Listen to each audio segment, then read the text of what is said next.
We are live.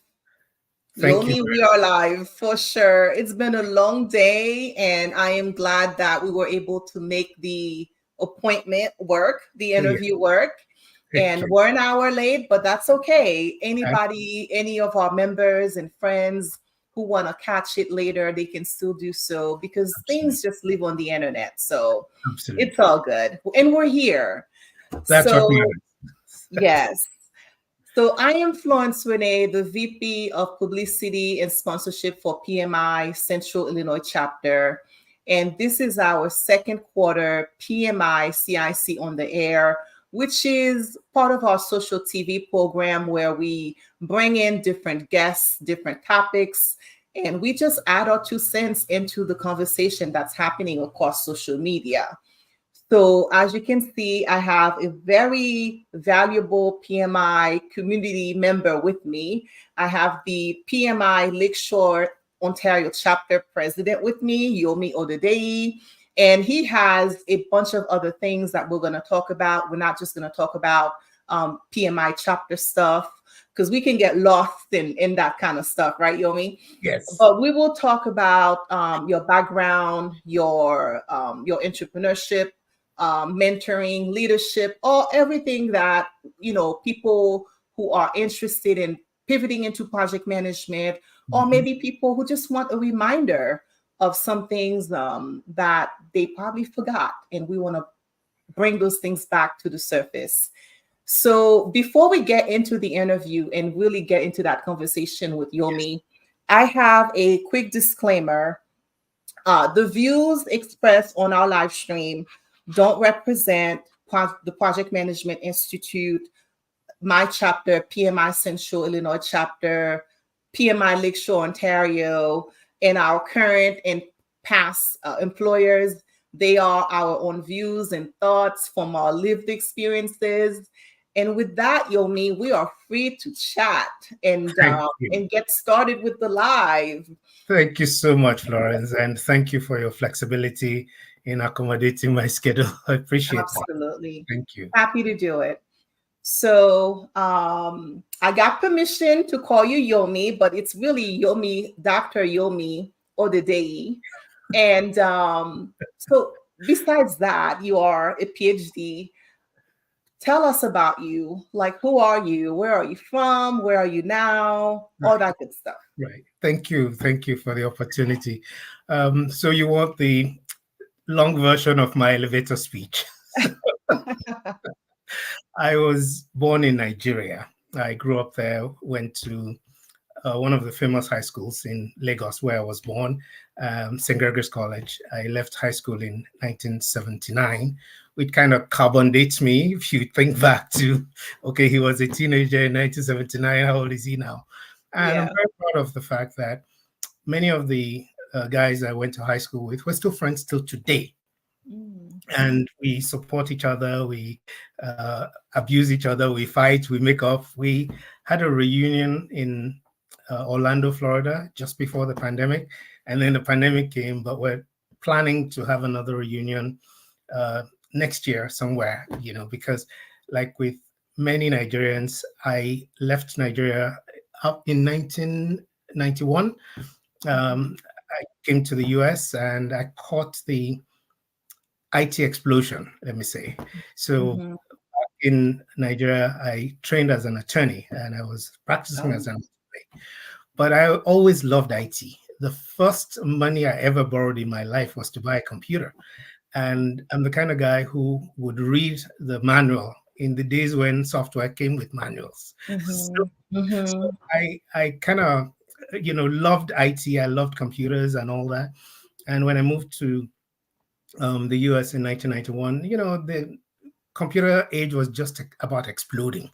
So I fitted right in, worked as a scripter, and then as a programmer, and then as a database administrator.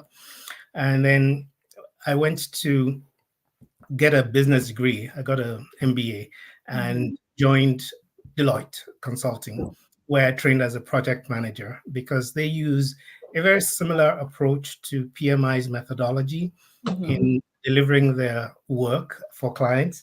So everybody thinks of Deloitte as an accounting firm. which is true, but that's actually Deloitte Tomatsu. Deloitte Consulting is the arm of the business I worked in. Mm-hmm. And it was there I first got like exposed to a formal project management methodology, took the training and passed the exams and became certified as a PMP in 2006. Oh, wow. Long time. Yes. Mm-hmm. I talked about carbon dating. So I was active. I joined the Lakeshore chapter of the PMI then, and I've been off and on as an active member ever since then. Um, my career in project management has really been on the IT side. Mm-hmm. So I've done a lot of work in enterprise applications, throughout a couple of companies, Applied Materials in San Jose, California, here in Canada with Purelator, and then a lot of work in the US as well. Mackeson Incorporated, Medtronic, the now defunct Smile Direct Club, so I, Mm-hmm. I can say I've been very fortunate, blessed to have a strong career in project management on the IT side. Mm-hmm. You may know that Nigerians are famous or infamous for being highly educated. So when I was growing up, my uncle had a PhD. And so, I wanted to have a PhD. And Mm-hmm. when I'm someone who's I can do many things at the same time, Oh, okay. So I registered for, my wife and I actually registered for a doctorate program in 2016, I believe. And so we were in Niagara University in Lewiston, New York. That's upstate, very close Okay. to the Canadian border. Okay. And I did my first dissertation in 2020, and that was during the pandemic and all that. And then I did a second dissertation. So I'm the first person in the university's history to Oh, actually wow. do 2 doctoral dissertations. And my first one was a quantitative study of adolescents and their STEM preparedness, whether I was investigating whether there is a gender difference in the approach. And the data did show that, because I used a big data set from the National Institute of Education Statistics, National Center for Education Statistics Okay. in the States, and looked at the longitudinal data set. And then my second study was a qualitative study of Nigerian female leaders, Oh, and their approach, how they deal with the challenges they have and all that. So that's that's interesting. that's a long version of the elevator speech. Wow. So the takeaway is that you are a continuous learner, Yes, basically, yes, and I'm you've a always lifelong a learner. lifelong learner. Yes. And I am, I could kind of like see myself too, because I'm always, what else is there to learn? And I don't know about going for a PhD and doing 2 dissertations, but it is something, it's on the bucket list. Yeah, it's on the bucket list. So I know when I was looking into you, I know that you've lived all over the world, basically, right? I think you've lived in 9 different states in the US alone. Was Yes. that because you were doing the consulting, the management consulting? So you were going all around, or education? Is that like what happened there? The answer is D, all of the above. All the above. Okay. So yes, my work took me around, but also the frequent movements were in a search for opportunity. So at the time I moved to the US, I was on what you call a H-1 visa, Hmm. and I was working for companies on contract. So Yeah. wherever there was going to be opportunity or more money or more reward, I would go there. So I've lived most of my period in the US was in Georgia, which I really love. We first lived in Valdosta, Georgia, which is in the south near the Florida border. And then we lived in Norcross in the Atlanta area, Atlanta metro. but I've also been in Illinois. I've been in Connecticut. I've been, when and then my wife and I moved to Canada in 2001. Mhm. And when I exchanged my US driver's license for an Ontario driver's license, my wife and I agreed that we would only have one home. So we've been in the same home in Canada since 2003. Wow. But Wow. again, I do go back and forth. During the pandemic, I mentioned we were in school in the US. I started working in the US, and I've been working there ever since. So it's really, I'm a person who I'm comfortable wherever home is, and I have Yes. homes and friends and connections in Nigeria, in the UK, in Canada, and in the US. Awesome. You're a well-rounded, well-connected man, basically. Yes. So you mentioned your wife, so you have a family and everything. So let's talk about that. Being a new professional, and now you are mid-level management, would you Yeah. say, right? Yeah. That's right. So what's how do you balance family responsibility and everything that's on your plate, like the PMI chapter? You just became the president, right, Right. for your chapter. Like, Right. how do you balance it all? Like, how do you give I us some tips? I think I'm very fortunate because my kids are adults. Okay. I have two adult children. My daughter is 32. She's Okay. doing her own doctorate and lecturing part time at Michigan State University. My son is 27. So between them, they don't need dad to Yes. do Yeah. anything much for them. Yeah. Uh, my wife is also a very, very driven and busy professional. Mhm. She and I are just very, very busy. So what we try and do is we create time out of no time. So, for example, when she has a conference to go to, like maybe uh, Thursday, Friday, Saturday, we go together because most of my work and since the pandemic has been remote, so I can really do my work from anywhere. And also Mhm. with her, when I have to go on site, and she can manage the the break, she goes with me. If we're I home, then we try and spend time together. But gotcha. we always take mini vacations. So Mhm. we're not people who wait for, like 2 weeks in the summer to go away. We're like 3 days here, 2 days here, night there. Mhm. So we do get around a lot, and we both have a lot of frequent flyer miles and hotel miles, But I think the lesson is to have an understanding, and communicate so Mhm. that both of you know what each other is doing and what's important, and be able to support each other. Because really, I could not do this if she didn't support me in every way that Mhm. I do. And same thing, she always says that I support her too, because whatever she wants to do, I make the time to do it with her, to go with her, and all of that. So I think that the two of us have the cooperation that makes the sum greater than make the whole greater than the sum of the parts. Mm. Gotcha. Gotcha. So is she in project management too, or different field? Whereas her career has been in education. She's Okay.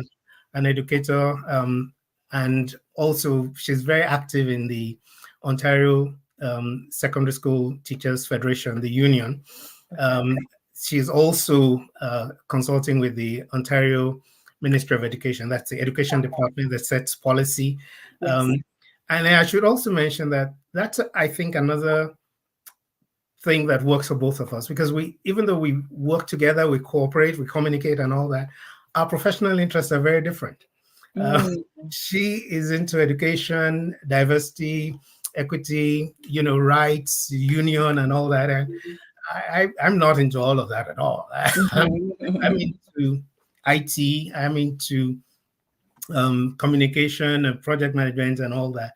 So she uses because she lives with the project manager, Yeah. learned Yeah.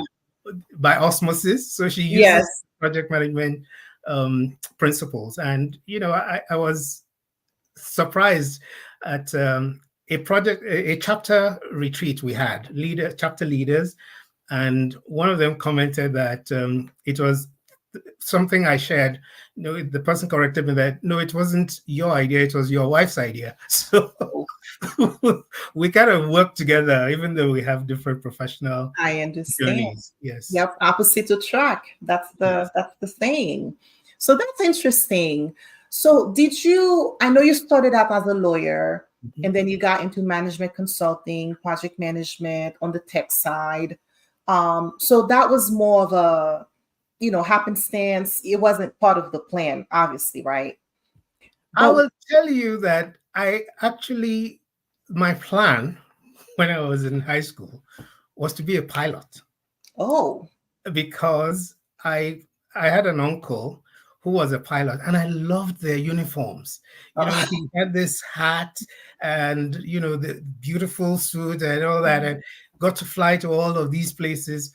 And in Nigeria, your parents pay for your education, and yes. my parents were like, "Hell no, you're not going to be a pilot." So that like kicked my plan out of the window.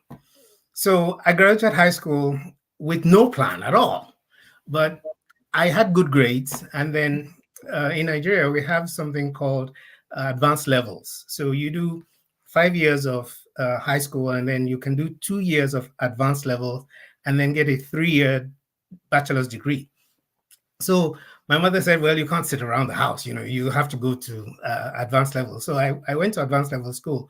And honestly, I had no plan. I was just going because, all my friends were going to school, and I was smart enough to get a few A's and some B's without stressing myself too much. And I Mhm. knew enough that if I got all C's and D's, I get into trouble at home. So, Mhm. so in my final year in um, advanced levels, the university I went to was starting a law program.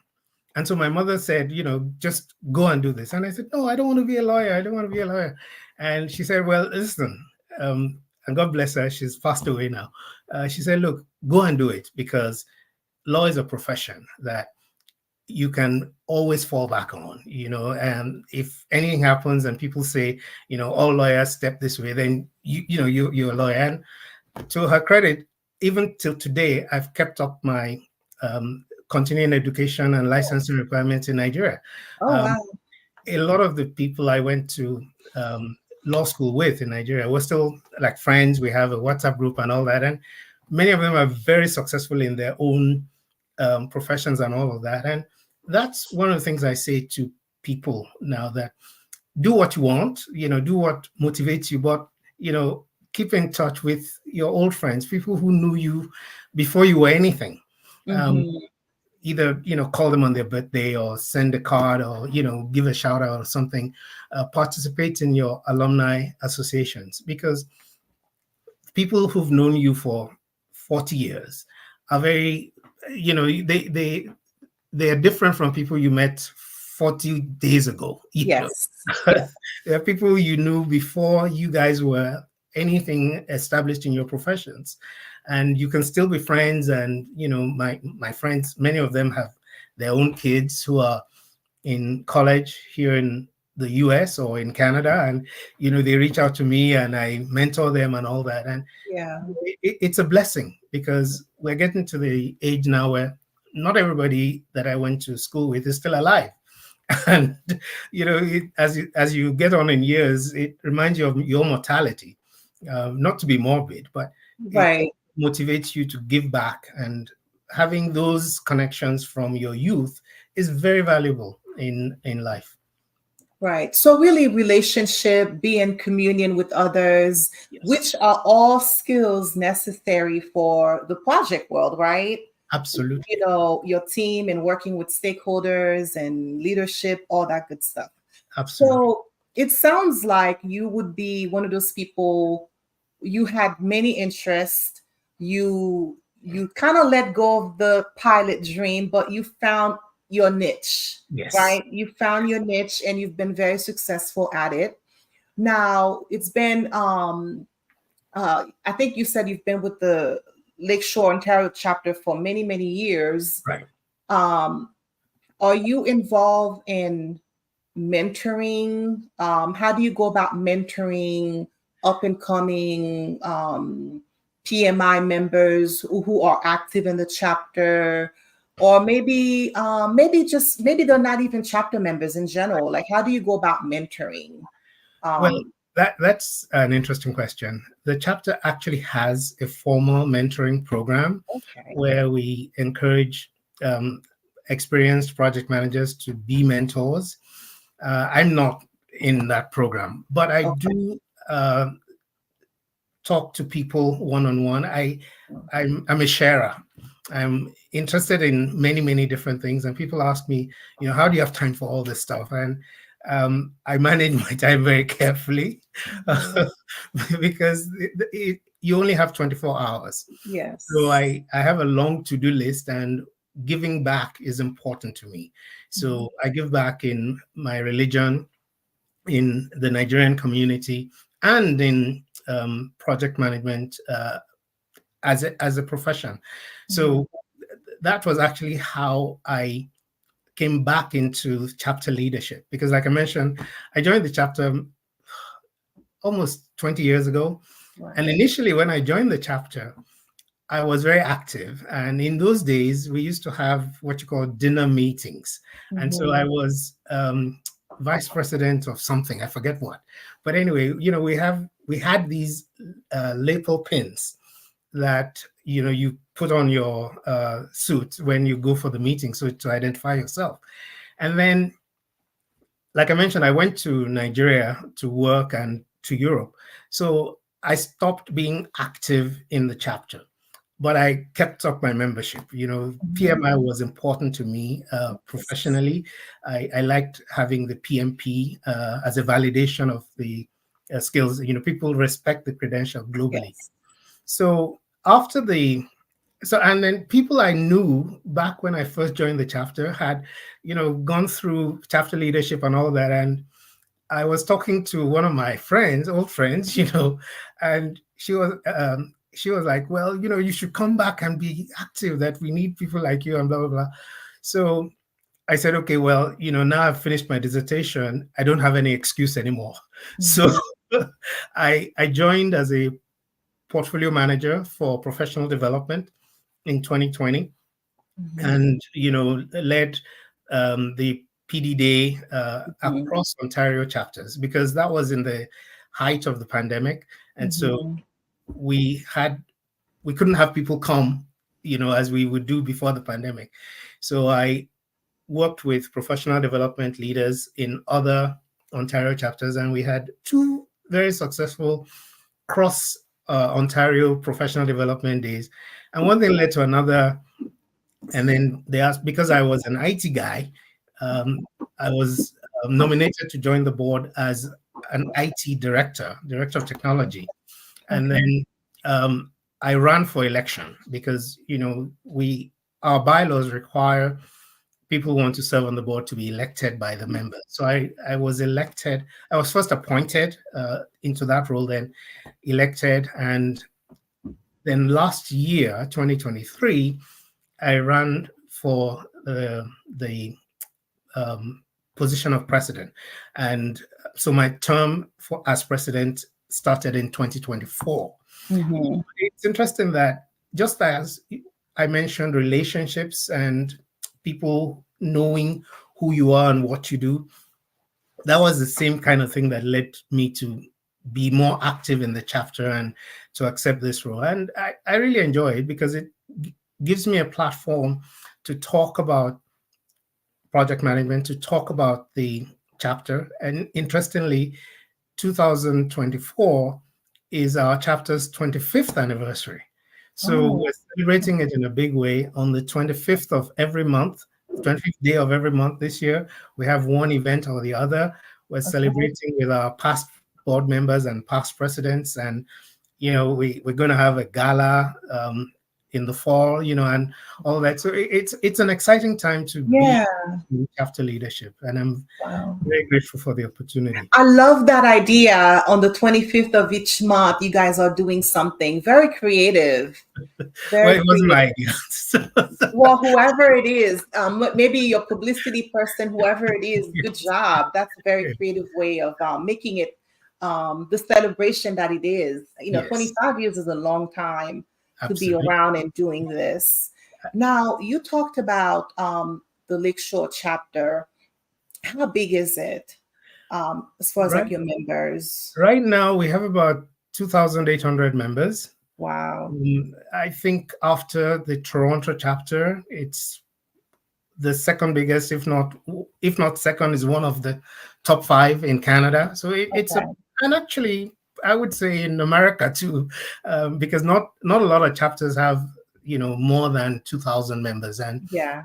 we've had we had a drop over the COVID, but we're Yeah. coming back, and one of our strategic goals is to engage members more and figure out better ways to reach them and serve them. Mhm. So but we're right around. We've been stable at around 2,700, 2,800 for a while now. So we're looking to grow that number and invite more people. Yes. Well, you guys, I'm sure, have a lot going on as far as activities each year. Keeping 2,500, 2,700 people engaged is a lot of work. My chapter is on the smaller side, and even then, it's a lot of work. It's a lot of work. So I congratulate you all for everything that you do. Thank you. Thank you. I should Yes. also say that we have a lot of excellent volunteers, people who give their time and energy, and they just make me so proud to volunteer with them.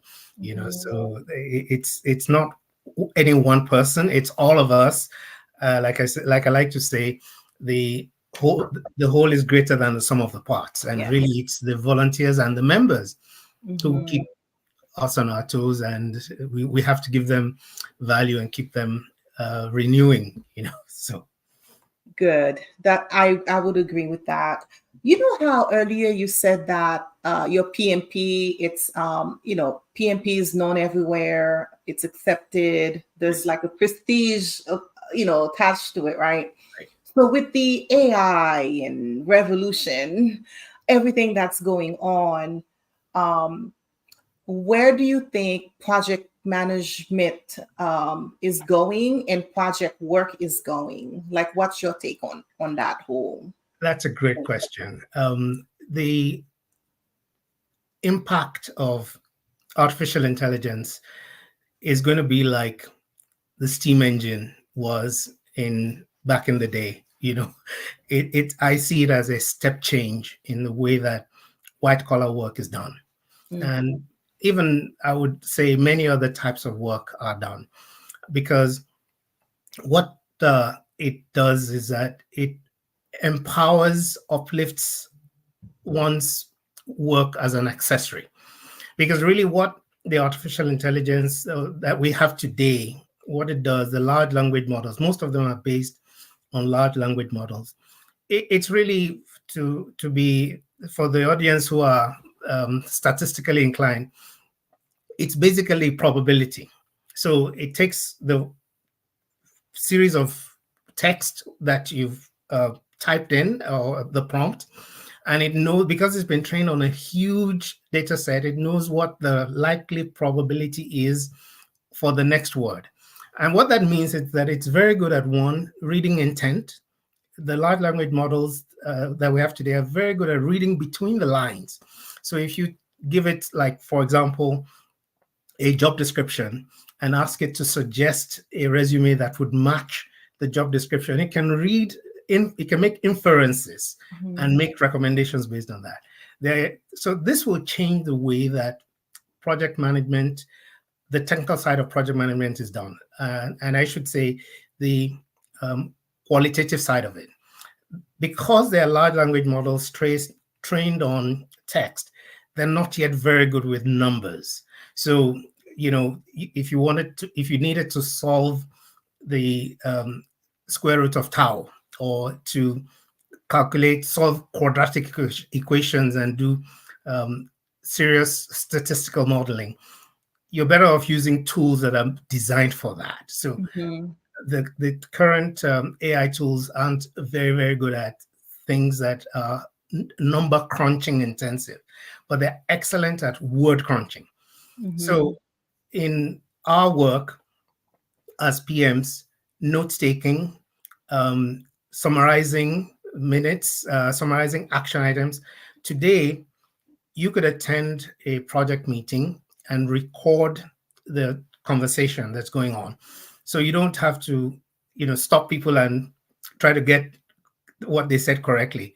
And then take that audio recording and upload it to Whisper, which is one of the tools that is out there.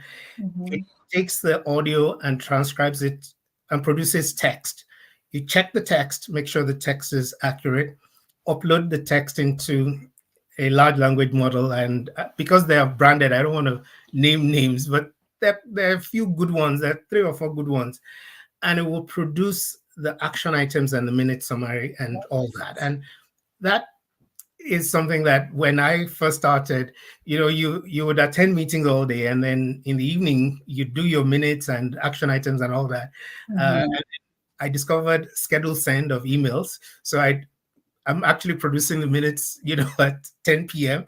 and I schedule it for delivery first thing the next morning, and everybody thinks, "Oh, this guy's so efficient," But now with these tools that empower the work, it takes me half an hour to do all that and check it, make sure it's accurate. Because again, remember, the tools are predicting text, so they don't have intelligence. I argue that it's a misnomer to call it intelligence, because it's not intelligent in the way that human beings are. Yes, but because it can read between the lines and make inferences, it can be very, very uncannily accurate.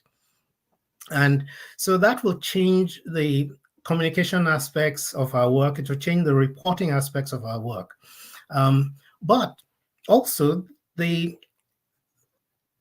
apart from the soft skills of our work, there's still technical stuff in our work. I tell new people in the profession, I say, look, get yourself a skill and then use project management to empower your skill. Yes. Because nobody's going to hire you as a project manager for a large construction project if you're not a civil engineer. Nobody's going to put you in charge of a program to build nuclear submarines unless you have military experience, or you are a trained nuclear engineer or something like that. In other words, project management is a tool that layers on top of whatever else you already do. I have a background in IT, so I can go into an argument. I sometimes call them arguments with technical people on, okay, why is this index necessary? How can we speed up this application? Should we add a cache, or what are the tools to protect ourselves from being hacked and encryption? But you need all that stuff to be effective in doing enterprise applications as a project manager. So AI is not going to make that stuff go away. You will still need that. The other thing I remind people about AI is that people are very apprehensive that it's going to take our jobs. It's going to destroy the world. The machines will gang up and figure out how to kill us all. And I say, look, take it easy. It is true that when the steam engines and other motorized engines were invented and perfected, it destroyed the jobs of people who were employed as horse carriage riders.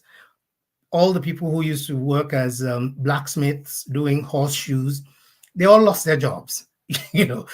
Today, nobody, except, as a craft person, a specialist, you're not going to find somebody who's a professional at, making horseshoes. Those jobs are gone. Same thing with almost any other disruptive technology that you can think of. However, this flip side of the destruction is that it creates a lot more opportunities. So, think back to 1800. How many people were employed as horse and buggy drivers or coaches? And today, how many people are employed in transportation? Millions and millions more.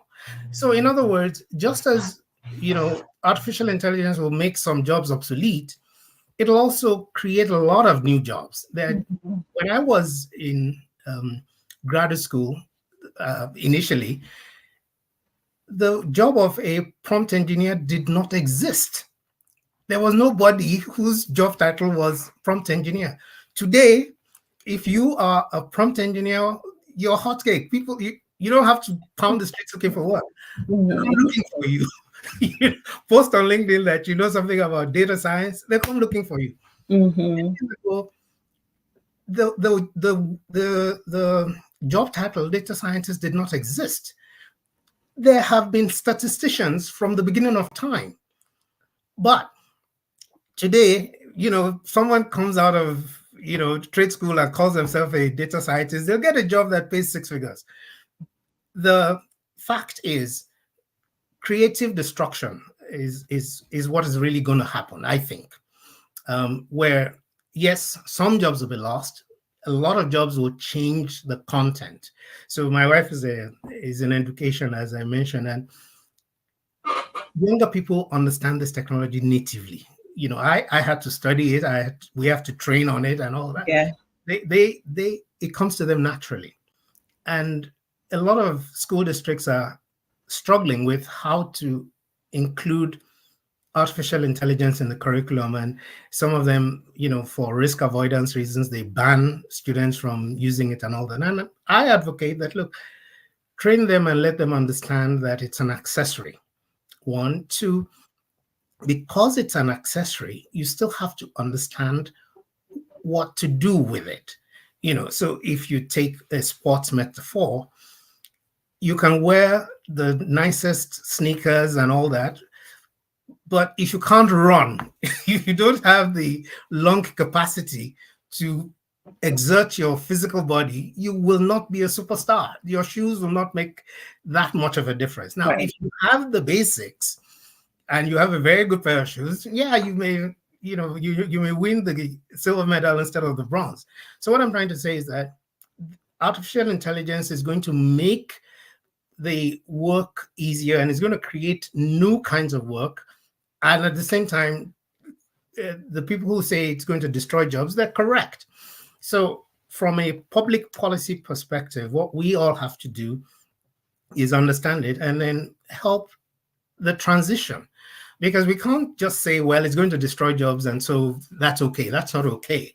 We have to retrain and use the tools that technology gives us to make those other jobs better. So going back to the maker of horseshoes, for example, well, can he or she be trained in using the tools that they have, using those tools empowered by artificial intelligence to turn the horseshoes into creative designs and brand them and make them something that people want to buy? Because you're not going to find many horses to nail the shoes onto their hooves. But I'm suggesting that from a public policy perspective, we've got to empower people to see these new technologies as tools that they can use to move in new directions. And for those who are willing, to be trained, they can use them as a stepping stone instead of as a stumbling block. Right. So the message, and I love your attitude on AI, because I have the same attitude. Embrace it, don't run from it, just embrace it.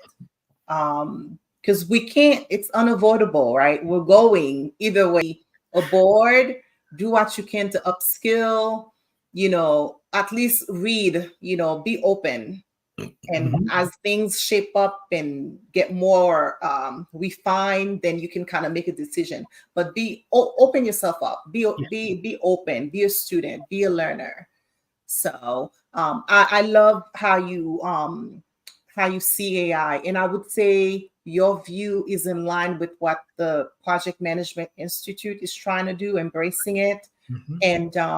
and making sure that the PMP and all the other certifications are still relevant Yeah, in this new digital AI revolution that absolutely. I we're mean, in. if you think back, when I first wrote the PMP exam in 2006, the questions are completely different from the questions today. Yeah, you know, yeah, even the methodology, and all of that, change is the only thing that's constant. yeah, So if we want to avoid change, we'll lose. So I look at it that, look, understand the risk and manage risk. We're taught in project management, in risk management, that you cannot ignore the risk. You yeah. must analyze it, understand the impact, and either accept it, mitigate it, or transfer it. Mhm. Buy insurance against it, or do something rather Right. than uh, ignore it. And I'll give a shout out to my friend Christian Bainey. He's the one of the advocates of artificial intelligence in project management. He's just published a book on Okay. it. So, Christian Bainey, go get his book if you're interested in using project artificial intelligence in project management. It's a great book. Maybe I need to invite him to Yes, our yes. next quarter's live stream, I'll give you and his we'll number. talk about the book. Yeah, that would be great. Hook me up. He actually spoke at our PDD last year. Yes, yes, Yes, he's all over the PMI chapters. Very popular speaker. Yeah. yes. He's a very passionate advocate for our profession and using technology in our profession. Yeah. Yes, yes. Now, you know how you have all these hats that you wear. One of them is that of a businessman, entrepreneur. It's Tell me a little bit about that. Like, when did you get into business, and what kind of business are you into? Well, Um, I think my entrepreneurial journey, again, it started when I was young. I mentioned that the first, I don't know if I mentioned it, but the first money I ever borrowed, the first loan I ever took was to yeah, buy a computer. yep, And you did. Hmm. so I've always been someone who um, always had many, many things going on. And I credit the environment in which I grew up, which was very challenging. And the first boss I had, Chief Oludotun Koleosho, in his chambers when I was a new lawyer, he said, look, you cannot have one client in your law firm. You must have multiple clients. Yes, And I've taken that on to say to myself internally that you always have to have something going on.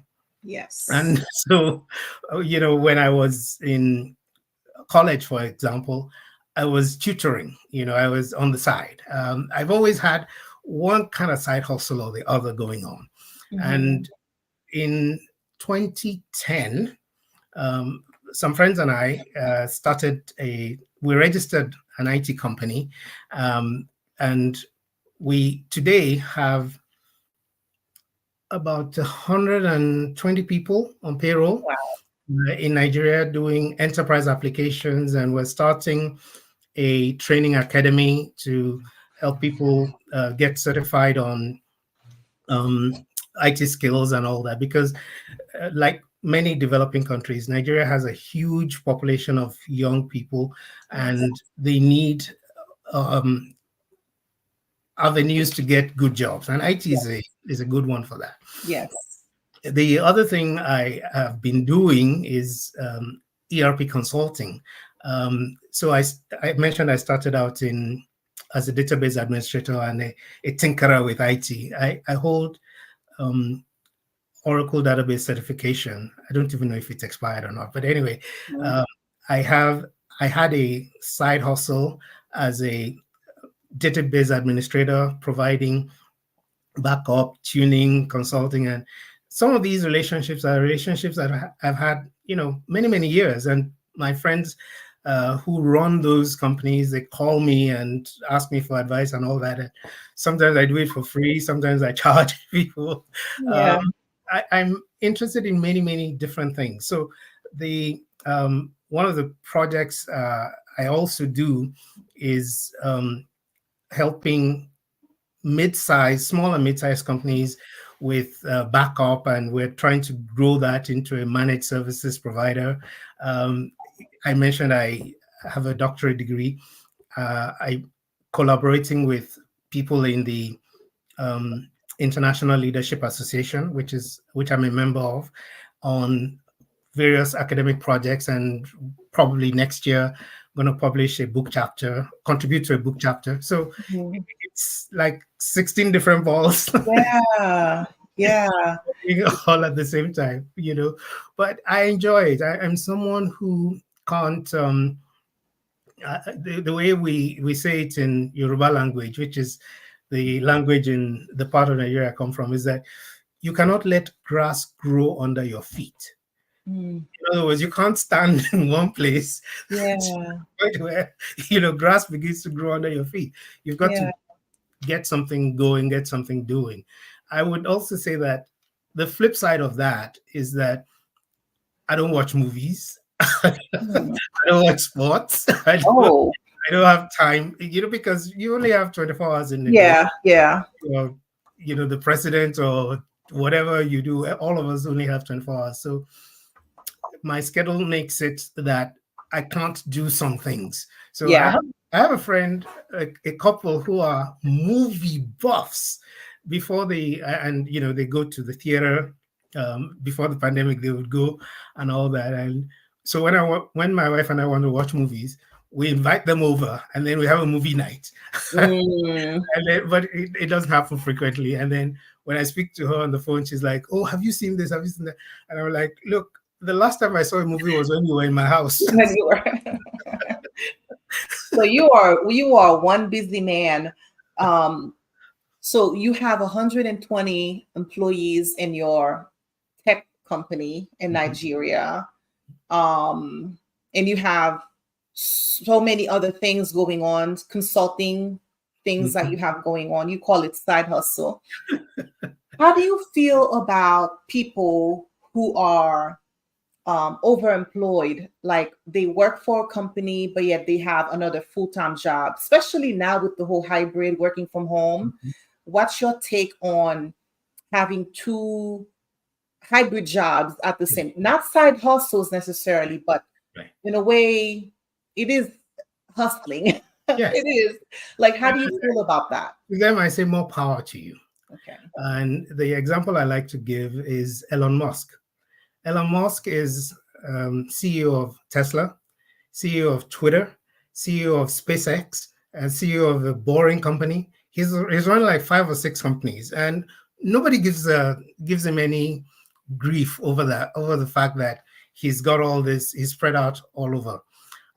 There are many other people in top jobs who do many, many, many things, Mhm. and nobody gives them grief. So for me, giving a mid-level person or a low-level person grief for having 2 jobs, it's like you're not looking at the world through a realistic lens.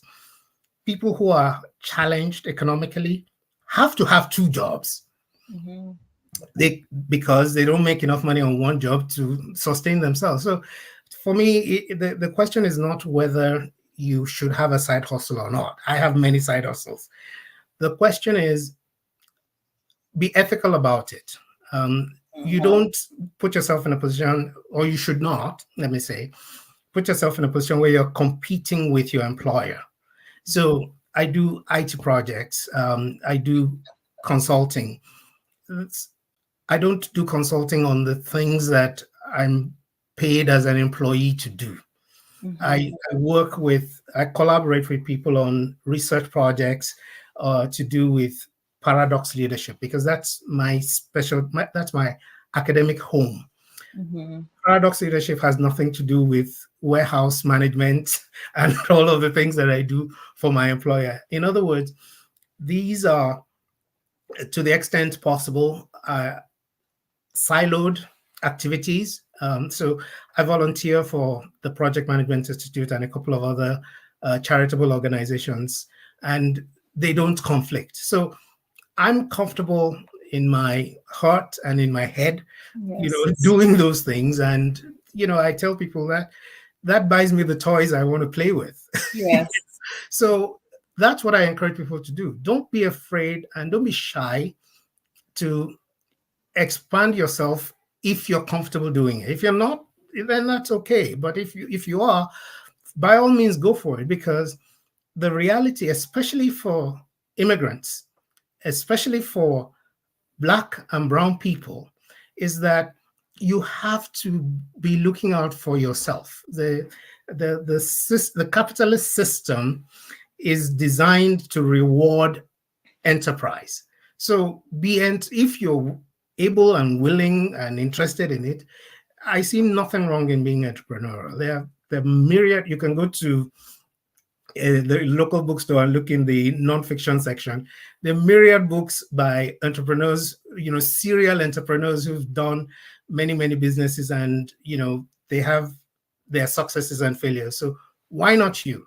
But again, if you're comfortable, you have a good job, you have a pension plan, and you're happy, be happy. But I have nothing against if your job gives you the opportunity to have a side hustle. I work with people who, for instance, have a franchise, and in the evenings they do their franchise business. On the weekends they do their franchise business, and 8 a.m. to 4 or 5 p.m. they're at work and they give their all to the job. What I say is, give your the way it says in the Bible, give unto Caesar what is Caesar's. Yeah. You cannot be using your employer's time, which is if they're paying you for that, you can't be using that time to do a side hustle. But after hours, on weekends, or whatever, be ethical about it. But for crying out loud, if nobody gives all the billionaires any grief for the various things they are engaged in, I'm not going to give a mid-level manager or a director any beef for doing what he or she wants to do. Gotcha. And it makes sense. It makes sense. Now, with we are almost at time. I will try to wrap up, but one last question. So you've had different careers.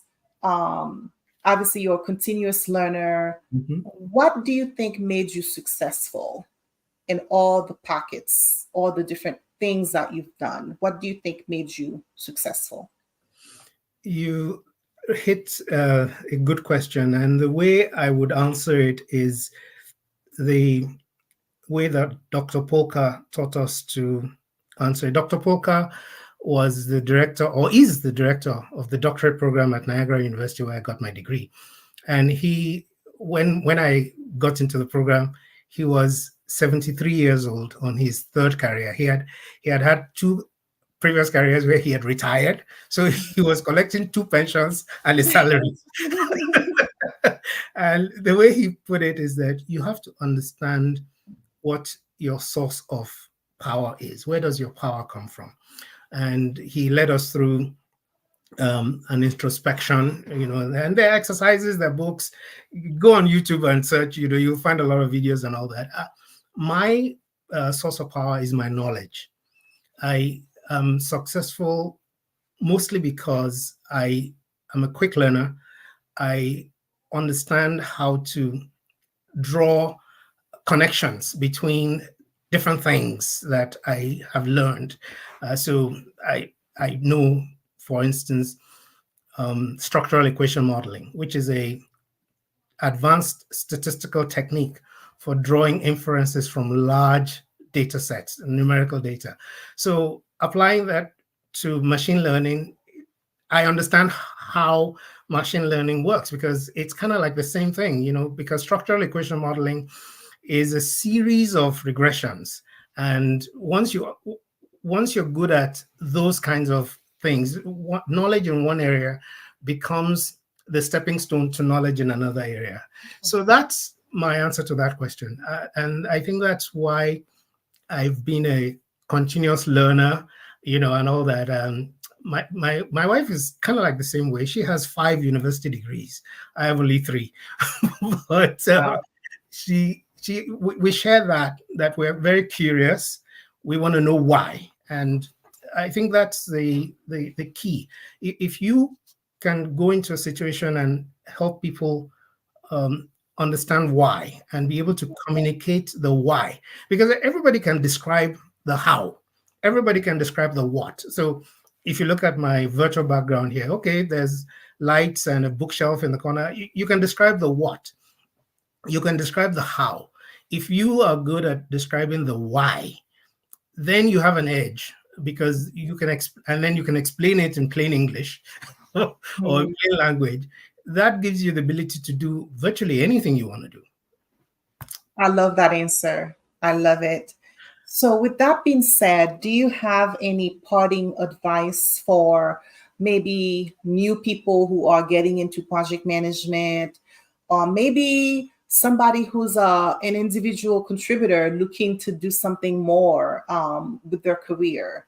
Yes. So What should they do to upskill and get to the next level? first, I would say you have to know the basic skills. So, do what you need to do to learn the skill that you're building your project management on, whether it's video production. So you're a project manager in a creative environment, whether it's engineering, like the example we gave before, you need to be a master of the basics. And then you must have the PM skills, how to create a schedule, how to manage risk, how to communicate, how to do project quality, all of the knowledge areas. You need all of that as a layer on top of it. And then I say, especially for those of us who are immigrants, new immigrants, you come here, you don't know anyone, you need to build connections, you need to build relationships, you need to get yourself out there. And a lot of people think, oh, I'll go to a networking event and I'll meet all these people. That's not really how it works. Networking really is you giving. You've got to give and give and give until you have no more to give, and then you give some more, because it takes time for networking to have dividends. But it's like a snowball rolling downhill. It starts small at the top of the hill, but as it grows, it's exponential. And Mhm. so I encourage people to do that. And then find, a lot of people talk about mentorship and all that. I don't really subscribe to that. I mentor people, but what I mean by that comment is it's more important to have a sponsor. And I'll Mhm. tell you the difference between a mentor and a sponsor. Yes. A mentor says to you, um, Florence, this is how you should do it. Or you tell the mentor, this is what happened to me last week. And the mentor helps you understand what you could do better and all that, which is great. You need a Right. mentor. But actually, for career growth, you need a sponsor. And what is a sponsor? A sponsor is a person who advocates for you when you're not in the room, Yes. because the decisions that, especially in the world of work, the decisions that are going to affect your career and get you promoted and all that are made when you're not there. And having a voice at the table to say, oh, yeah, I know Florence, she's a great person, she would fit into this role. And that person advocating for you is worth 100 mentors because, as we have seen, the people ahead of us on the ladder are, they've got 2 ears and one mouth, and many of them are not as smart as us, we believe. So it at a point, skills get to be for granted. It's a given. Everybody is skilled, everybody is competent. So to get to the next level, it requires those relationships, and the way you build them is to give first. You cannot, you know it's like a bank. You have to make deposits before you can Yes. make a withdrawal. So I Wow. encourage people, join your professional organizations. It doesn't matter which one. Join your church group. Give. Get out there, get known, And over time, it then builds and people then call you, So like a lot of the things I do on the side, I don't even advertise. If you looked at my LinkedIn, you probably wouldn't, you say, oh, this guy has so many things going on. But I don't really use it now. Maybe next week or next month, I might start using it for marketing. I don't use it for marketing because, again, I don't have a lot of time for the side stuff. But a lot of those side stuff come to me. People call me and say, oh, because they know me or they've known of me. So it's critical if you can enter a room and you're meeting someone who you've not met, you're meeting for the first time, and the person says, oh, I know of you. Your reputation precedes you. And that only comes if you've invested in those relationships, or, like a lot of people use social media now to become thought leaders, to share their knowledge and give.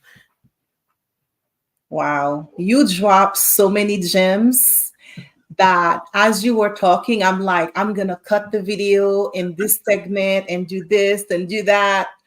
Like so many gems, so many. And I just have to say, you know how you were talking about how LinkedIn, how people are finding you for things without you even marketing. That's basically how I learned about you. Someone that knows you, Danielle Ashman. Yes. He was like, I know a guy who would be great for your live stream. And that's how, we got connected and started to talk. Yeah.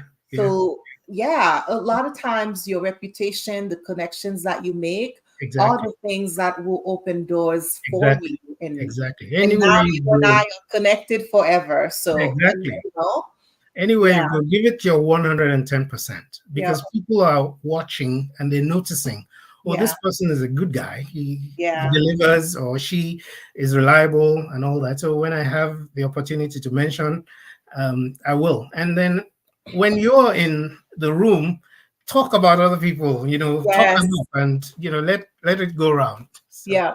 Yeah. Spread the love. Like don't keep it all to yourself. There's room for all of us. Thank you. Someone posted in the chat about the name of the book, so I will just the author's name is Christian Bainey. Christian, let me type it. Christian Bainey. I think it's Bainey. Yes, and his Christian is Kristi.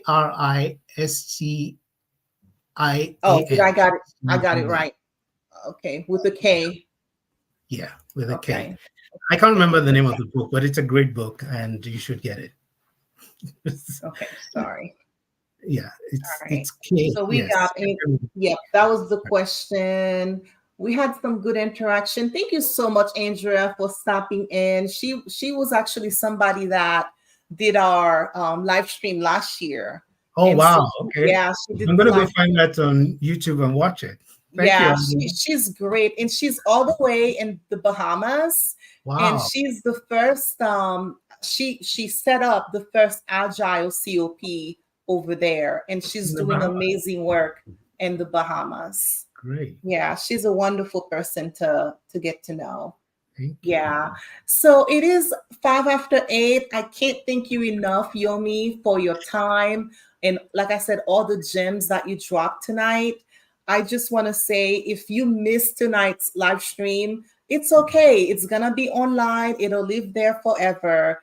Definitely catch it, because you have to watch it. You have to listen and do your own takeaway. But if you don't, it's your loss. I'm just going to have to say that. It's your loss if you don't watch this live stream and walk away with something, because you are like a ball of knowledge, and you just had so much to share and give. Now, just to close out, we over here in Central Illinois, we have a major Q2, and we're planning other events for the rest of the year. Next month on May 14th, we have a lunch and learn that's about Lean Six Sigma. And then we have our training partner, Peak, has has a free PDU event on AI as a topic. So we have two flagship events, you could say, for May. And we're also going to do an outreach event with 48 and 48 in June. Later, June 28th, June 28th to June 30th is the 48 and 48 volunteer event. And we're looking for volunteers. So if you are a project manager, or you've done project work, or you like to give back in general, we would love to connect. I would love to connect so we can have a team of CIC folks and build a website for a deserving nonprofit. Go on our website, pmi-cic.org, to see all the things that we have on our calendar. And I would encourage you to do the same for the Lakeshore chapter, Lakeshore Ontario chapter. Go on their website, check out their events. Our website is pmiloc.org. Awesome. Thank you. And there's so many things for you to do. We have all virtual events.